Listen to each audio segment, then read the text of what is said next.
Hari gini nungguin makan gratis, dikasih kaki, dikasih tangan, yang bener aja. Rugi dong, rugi dong, rugi dong. Ini bersama Prabowo menuju Indonesia mukbang. Mudah-mudahan pada sehat ya kan ya. Setiap kalau ngomong makan gratis satu menuju Indonesia kekenyangan. Bisa kekenyangan. Ya enak deh, udah deh. Pokoknya kalau misalnya perut kenyang itu udah yang paling utama deh kayaknya ya. Misalnya emang terjadi nih program makan siang gratis, menu apa yang kamu pengen ada? Senin, Selasa, Rabu. Itu mah nggak tahu diri, emang Lansar, aji mumpung lu, Rizky. Kenapa kamu belum makan? Iya, nunggu digoputin. Mana mau Pak Prabowo ngegoputin lu. Pak Prabowo stunting itu anak 10 tahun, tapi badannya kayak anak 4 tahun. Wah, parah. Caimin nih Zehri. Ini debat terakhir guys, tetap aja ya kayaknya netizen ada aja yang bikin ngakak ngik. Ini tentang programnya Pak Prabowo yang makan gratis. Pak Prabowo nih tapi selaras sama gue, kalau udah bingung ujung-ujungnya makan. Bukan cuma bingung doang, mau ngapa-ngapain kalau misalnya kita nggak makan kayaknya lemes gitu kan ya, nggak konsentrasi, suka emosian, sama nggak kalian guys? Ada lagi stres dikit makan, pusing dikit makan, bingung. Ngapain lagi makan deh? Kalau makan enak dan uang banyak adalah kunci. Amin ya Allah. Nah, tiap debat makan gratis mulu. Bosen gua. Kan gua udah bilang kalau makan kita udah kecukupan, Pak, udah kecukupan. Makan gratis lagi, pendidikan yang kita perluin, pendidikan buat anak-anak kita. Biar kagak pelok nanti kalau udah dewasa. Mencerdaskan kehidupan bangsa itu yang lebih penting. Pekerjaan buat bapak-bapaknya. Makan lagi. Dari pagi kita makan. Apa sih?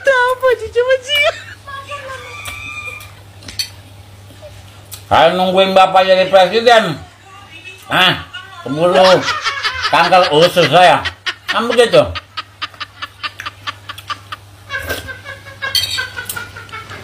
Yang bener aja apa sih Pak? Kita capek Pak. Udah dulu ya. Mau ikutan kasih pendapat soal debat kelima atau debat terakhir semalam? Saya pribadi sebagai emak-emak tuh kesentil dan tergelitik sama program yang disampaikan terus oleh Bapak Prabowo selama debat semalam, dengan tanpa mengurangi rasa hormat saya kepada Bapak ya. Tapi izinkan saya selaku salah satu rakyat yang nanti akan merasakan kebijakan oleh para pemimpin dan pejabat yang terpilih, saya mau beri pandangan terkait program makan siang gratis ini murni dari apa yang saya rasakan dan saya ketahui.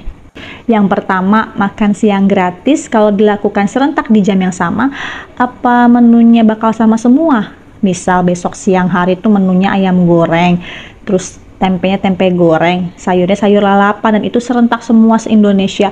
Apa udah jaminan semua orang dan anak-anak bakal suka sama menunya? Kan nggak semua orang selera makannya sama, ya nggak sih? Apalagi emak-emak macam kita, kadang yang punya banyak anak masaknya kudu macem-macem. Kayak si anak pertama suka menu A, terus anak yang kedua suka menu B. Ya intinya apa nggak jadi persoalan baru gitu karena beda selera makannya. Terus yang kedua, efisiensi waktu atau kurang optimal waktu dipakai, dan malah justru waktunya menyita lebih banyak pada jam kerja, ya nggak? Kan dibagikan makan gratis itu saat siang kan.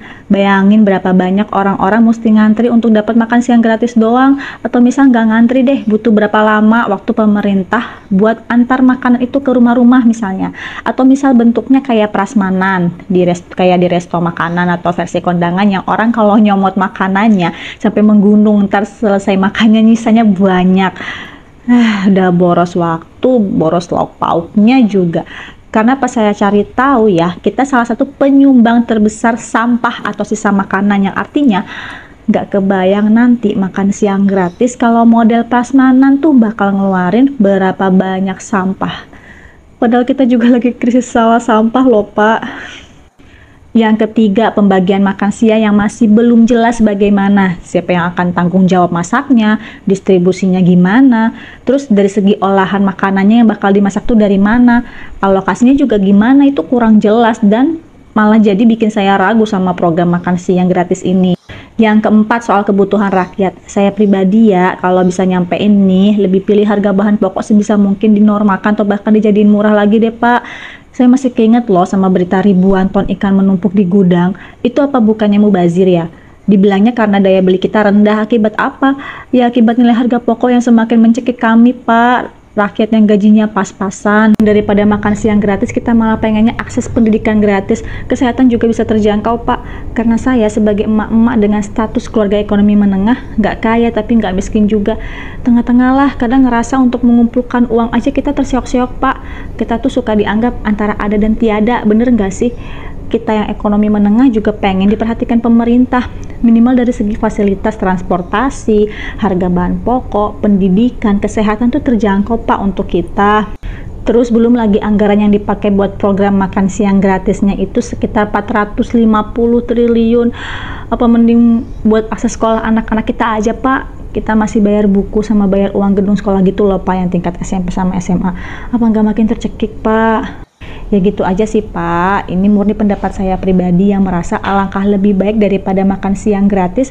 Kita lebih pengen harga bahan pokok tuh normal dan jadi murah, Pak. Biar kita emak-emak yang tugasnya emang suka masak buat suami, buat anak-anak itu ya jadi terpenuhi. Kita bisa juga jamin anak makan lahap dan sehat serta bergizi. Gitu kan Bu Ibu pengennya. Salam hormat ya, Pak. Sebelumnya.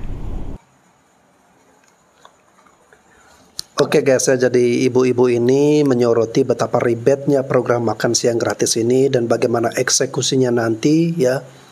Bukannya malah memberikan jaminan gizi yang bagus untuk anak-anak, tetapi memberikan faktor-faktor lain yang justru menimbulkan gonjang-ganjing sana sini guys. Ya, dari segi anggarannya juga sangat banyak ya.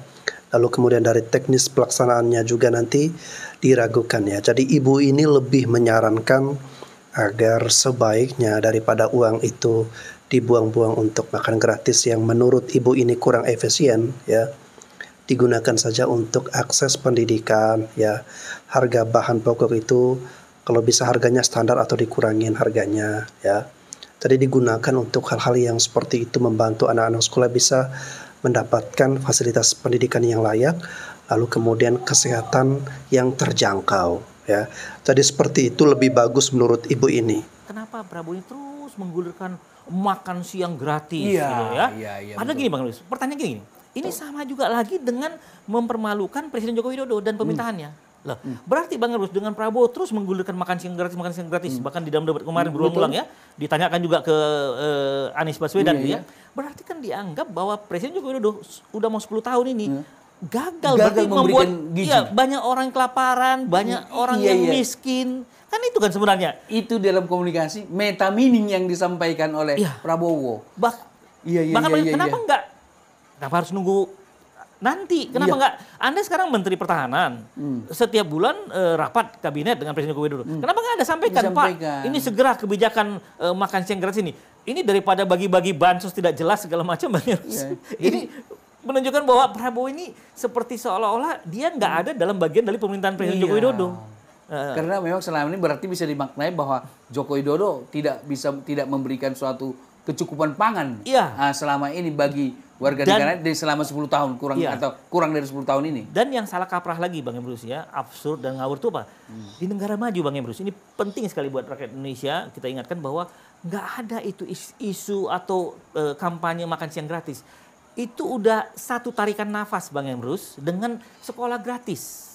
Jadi di negara-negara Eropa, Skandinavia dan lain-lain ya, di Amerika atau dimanapun, kalau dibilang sekolah gratis itu otomatis mereka semua hal yang dapat termasuk makan siang gratis, termasuk gizinya. Iya, nggak perlu dijual seolah makan siang gratis. Itu menunjukkan bahwa kita tuh ya primitif dan bahkan tadi mempermalukan Presiden Joko Widodo sebenarnya. Yang lucunya Presiden Joko Widodo nggak pernah malu lagi dengan Prabowo menggulirkan wacana itu. Kenapa lu? Berarti saya 10 tahun ngapain aja ini gitu. Kalau ngasih makan anak SD itu udah telat. Nah, poin pertama aku akan komentari. Jadi sebelumnya aku disclaimer, aku di sini nggak menyudutkan salah satu paslon, nggak ngajak teman-teman juga milih paslon siapa, nggak. Aku di sini cuma ngomong masalah program gizinya, idealnya kayak gimana. Siapapun yang jadi, menurutku program-program gizi yang baik itu harus dilakukan. Dan ya makanya aku bilang di video sebelumnya, bisa nggak sih 3 paslon ini kolaborasi, siapapun nanti yang menang, entah itu Anies, entah itu Prabowo, entah itu Ganjar yang menang, harapannya program-program yang baik itu mereka jalankan dengan kolaborasi atau apalah kayak gitu. Harapannya gitu, walaupun ya mungkin nanti susah juga gitu kan ya, konsolidasinya kayak gimana. Nah, untuk ini aku akan jawab dengan ortoreta nih. Jadi ini adalah siklus kehidupan manusia ya, mulai dari bayi, anak, remaja, dewasa, lansia. Kemudian nanti dewasa ini akan melahirkan generasi baru, yaitu bayi, mulai dari bayi terus dan selanjutnya. Terus lahir lagi generasi selanjutnya dan seterusnya. Jadi kalau misalnya program Prabowo itu ada di sini, itu nggak telat karena dia itu untuk mencegah di generasi selanjutnya, bukan mencegah generasi yang udah lahir. Kalau nggak mencegah generasi yang udah lahir ya telat gitu. Program yang ada di sini itu untuk mencegah generasi selanjutnya. Sama halnya dengan yang disampaikan oleh Pak Ganjar misalnya, untuk pencegahan remaja anemia di sini dilakukannya. Ya ini juga nggak telat gitu ya, karena dia untuk mencegah generasi selanjutnya. Nah, kenapa pencegahan itu penting? Jadi gini gambarannya ya. Contoh ini ada anak stunting di sini ya. Kemudian pemerintah, siapapun nanti yang jadi, misalnya pemerintah Anies lah, pemerintah Prabowo lah, atau pemerintah Ganjar lah gitu. Kalau dia fokus ke sini aja, nanganin yang udah terlanjur stunting. Setelah ini selesai, emang masalahnya kelar? Emang masalahnya end gitu? Kan enggak. Kenapa enggak? Karena dia lupa untuk kesini, lupa untuk ngurusin remaja putri, remaja putra, lupa ngurusin anak, karena terlalu fokus ke sini. Makanya pencegahan itu perlu. Ini tetap ditanganin, tapi kita bendung nih, yang kemudian dari awal anak stunting itu lahir kan dari sini nih. Nah kita bendung dari sini. Kemudian sebelum sini kita bendung juga dari sini. Kemudian dari sebelum sini kita bendung juga dari sini. Maksudnya bendung adalah kita cegah. Jadi upayakan ibu hamil itu tidak melahirkan anak stunting. Upayakan remaja putri, remaja putra ini menjadi dewasa, menjadi pasangan yang sehat. Akhirnya ketika hamil dia tidak ada gangguan. Nah supaya remaja itu sehat ya dari sini diupayakan anak-anak ini dapat kebutuhan gizi yang pas, yang memenuhi kecukupannya, kondisinya dia sehat, akhirnya dia jadi remaja yang sehat. Itu kan. Nanti menikah mereka kalau udah dewasa, kemudian nanti yang cewek hamil kayak gini, hamilnya sehat, melahirkan. Balitanya kalau bisa yang nggak stunting, dia melahirkan yang sehat. Kayak gitu. Makanya program pencegahan itu lebih penting daripada mengobati. Tapi bukan berarti kemudian yang ini tidak diobati. Enggak. Ini tetap dikasih penanganan. Orang yang lain-lainnya ini dikasih treatment, dikasih intervensi untuk pencegahan. Karena sia-sia lagi ya, aku jelasin baik lagi ya. Sia-sia kalau nanganin ini doang, tapi bendungannya dibiarin terbuka. Jadi ini para produsen anak generasi stunting ini dibiarkan. Ya nanti akhirnya ini selesai, lahir stunting baru. Ditanganin lagi, lahir stunting baru. Kayak gitu loh teman-teman. Teman-temanku yang budiman, yang Oke teman-teman, itu aja. Semoga teman-teman tercerahkan. Semoga ya pemilu ini berjalan dengan lancar. Baik lagi aku tekanin, video ini bukan video kampanye. Aku nggak mengkampanyekan salah satu paslon. Teman-teman mau milih 01, 02, 03 silahkan gitu kan ya. Itu hak teman-teman. Aku di sini cuma mengkritisi program-program gizi atau pernyataan-pernyataan yang berkaitan dengan gizi yang disampaikan tadi malam waktu capres gitu, dan aku mencoba untuk menjelaskan lah kayak gitu kepada teman-teman. Oke gas. Apanya yang mau digas, Rebing? Kan tahu kalau itu mobil tahun tua. Kalau kebanyakan digas, bubar itu mesin. Kan tahu udah 3 kali bongkar mesin. Mana sasisnya mengkang, kingpen sama terapnya pada mau lepas. Kan gak zaman dibawanya. Pasti oleng. Emangnya mau nabrak terus ada yang meninggal lagi? Rebing. Makan bergizi untuk memberi makan, kasih bantuan makan, bantu makan anak-anaknya, makan siang itu. Gizi makan untuk atau makan gratis. Pada makan gratis, makan ini makan, anak-anak harus makan, orang miskin harus makan. Bandingkan dengan makan gratis. Makan gratis bagi saya, makan gratis mana maksud saya adalah makan gratis. Makan gratis untuk anak-anak Indonesia. Oke guys ya, jadi dalam sesi debat capres yang terakhir kemarin guys ya, hampir 19 kata ataupun kalimat makan gratis yang diucapkan terus menerus dan diulang-ulang oleh Pak Prabowo ya.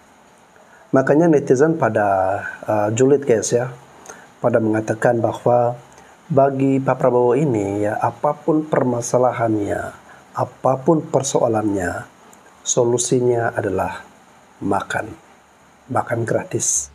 Lu percaya nggak? Bentar lagi nih TikTok bakal rame dengan kata-kata kayak gini. Terharu, cuma Prabowo yang minta maaf dan terima kasih kepada semua pihak di closing statement. Bener kata temen gue nih si Zaldi. Sorry. Apapun masalahnya, solusinya makan gretong. Aman gak sih gue ngomong kayak gini? Jangan dihujat ya. Tapi asal kalian tahu ya, sumpah nih demi Allah, dulu gue 2 kali gue nyoblos si Wowo. Gue gak pernah nyoblos Wiwi, sumpah. Kayak gitu. Gue tuh ngeliat dia tuh dulu kayaknya keren aja gitu. Kayaknya gagasannya ya kece juga lah pokoknya. Sekarang kok dari militer yang kayak gitu kayak jadi gemoy. Terus orang kalau ditanya pilih paslon 02, jawabannya karena apa? Kebanyakan karena gemoy, lucu gini-gini. Aduh. Waktu tahu Prabowo dipasangkan dengan Gibran, aku langsung all in Prabowo karena suka banget sama branding kedua tokoh ini sebelum mereka jadi capres dan cawapres. Tapi semakin kesini dengan orang yang suka mengikuti perkembangan politik di negara ini, rasanya memang tidak masuk logika apabila mereka jadi presiden. Ini beberapa alasannya. Yang pertama, melanggar etik. Dimulai dari MK. Waktu itu aku masih dukung Prabowo, jadi aku denial. Ya gak apa-apa lah, selama ini Gibran di Solo kan bagus, apalagi punya mentor sehebat Jokowi. Lah, tapi kok semakin kesini semakin kesana dengan sikap Gibran yang juga selama debat cawapres rasanya jadi kayak sok savage, dan Pak Prabowo yang bilang dasmu etik. Hingga sekarang KPU yang terbukti melanggar etik juga. Ini mereka belum terpilih aja udah banyak melanggar aturan negara, apalagi kalau mereka sudah memiliki kuasa. Maka aku yakin semakin banyak aturan yang akan diobrak-abrik oleh mereka berdua untuk kepentingan golongan tertentu. Yang kedua, jawaban Pak Prabowo terlalu normatif. Sebagai contoh, coba deh kalian luangkan waktu melihat para capres ini ngobrol dengan Kadin. 02 ini dasar banget yang dibicarakan, sedangkan 1 dan 3 sudah pada penyampaian solusi atas masalah yang selama ini sering terjadi dalam dunia bisnis di Indonesia. Yang ketiga, diskusi dengan publik. 1, ada Desa Anies. 3, ada gelar tikar Ganjar dan tabrak Prof Mahfud. 2, mengundang artis untuk konser gratis dan joget-joget gemoy bersama masyarakat. Apakah memang masyarakat Indonesia ini memang butuhnya hiburan sementara aja? Mereka nggak perlu berpendapat, butuhnya seneng-seneng aja. Ini adalah manipulasi politik yang mematikan. Aku rasa SDM Indonesia nggak akan bisa maju selama pemikirannya adalah selama hari ini aku masih bisa hidup dan bahagia, entahlah dengan esok. Sehingga mereka yang visioner, yang memiliki pandangan ke depan akan dikalahkan. Mereka yang memiliki kecerdasan dan kuasa akan mudah memanipulasi mereka yang mindsetnya hanya kesenangan sementara. Seperti saat bos membelikan pizza ke karyawannya, bukan malah mendengarkan keluhan karyawan, tetapi memilih untuk menghibur karyawan dengan memberikan kesenangan sementara. Yang keempat, Prabowo seringkali menghindar dari wartawan, apalagi menolak. Ini akan jadi ancaman untuk demokrasi seandainya dia terpilih. Bisa jadi dia benar-benar membuka media dengan tidak pernah menjawab pertanyaan dari media atau mengklarifikasikan kebijakan yang nanti ia akan terapkan apabila terpilih. Ia akan memilih diam dan banyak menghindar seperti yang ia lakukan saat ini. Ini beberapa poin dari aku kenapa kalian jangan milih dua. Kalian mau pilih Anies atau Ganjar terserah, sama-sama bagus. Siapapun yang lolos pada putaran kedua akan aku dukung sepenuhnya. Itu aja, semoga akal sehat kita semua berjalan dengan baik. Amin. Kalau menurut saya ya, jika ada orang kaya, pengusaha, pembisnis ya, atau orang-orang yang memiliki kepentingan ya, hidupnya udah bagus lah, udah mapan, udah enak ya, mereka pilih dan mendukung Pak Prabowo, menurut saya itu suatu kewajaran ya.